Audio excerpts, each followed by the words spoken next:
300 in here. That's usually what we end up with, about 300 people. If it's a special day and I've been on the news or some shit happened, then I'll get like maybe, 800 people or something like that. People. But we'll start with the Spartan 300 this morning. Good morning to everybody watching. As you all can see, I'm in the car today, getting ready to do the Rebel Army runs. I am gonna go pick up about a half ton of food supplies. I gotta load it in this car and then another car that we have coming with us. Good morning, everybody. I see everybody waving. Hello, everybody. And then I gotta drive to the Bronx. We have an action tomorrow in Washington Heights. I definitely wanted to talk about things that I've seen happening in the news. What concerns me is Colombia and the kind of misunderstanding that some people have. So the right-wing president, Alvaro Uribe, the ex-president, ushered in this neoliberal guy who's here.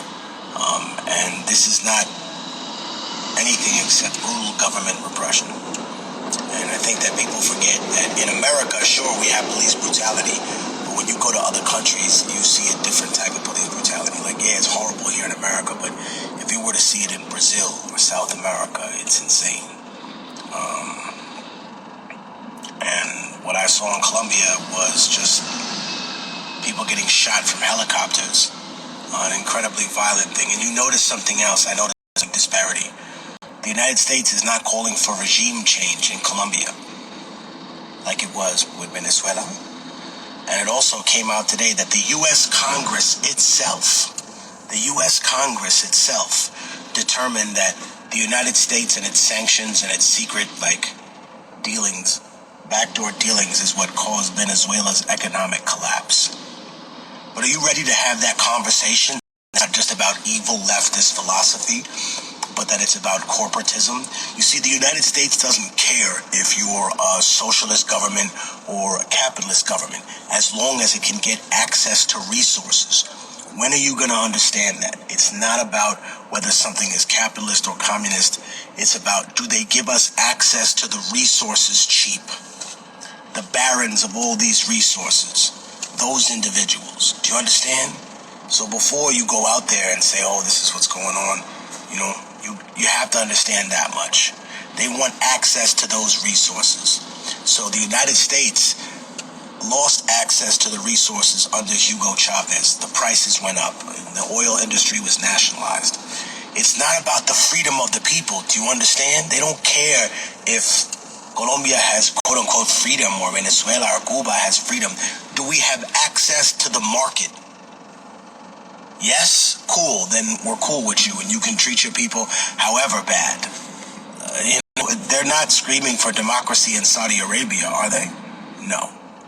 So that's what the United States government is not screaming for democracy in Saudi Arabia. Of course not, because the system there benefits them in a geopolitical manner. Do you understand that the higher you get, the more you have to compromise morals, right? That's the way elite people and people who are multi-billionaires think. They think, what, am I going to let a $100 billion deal fall apart because this guy's a murderer or because he touches kids? No, there's too much money on the table. That's where you compromise your morals. You understand? That's where there are no morals. I love you guys, man. I'm about to get out of here. We're getting ready to go to the Rebel Army runs today, and we're making moves. I appreciate the love and support from everybody. My heart breaks for Colombia, but we notice the big difference now, and we see what the reaction is, right? It's not about humanitarianism or anything. It's literally about controlling the access to resources. So they don't care what kind of government you have. Do they have access to the resources? Fine, we'll tolerate whatever, as long as it's not too blatant. It's very sad. I love you guys. I gotta get out of here. I gotta drive out. But I'll post this live, and I'll just say I appreciate everything.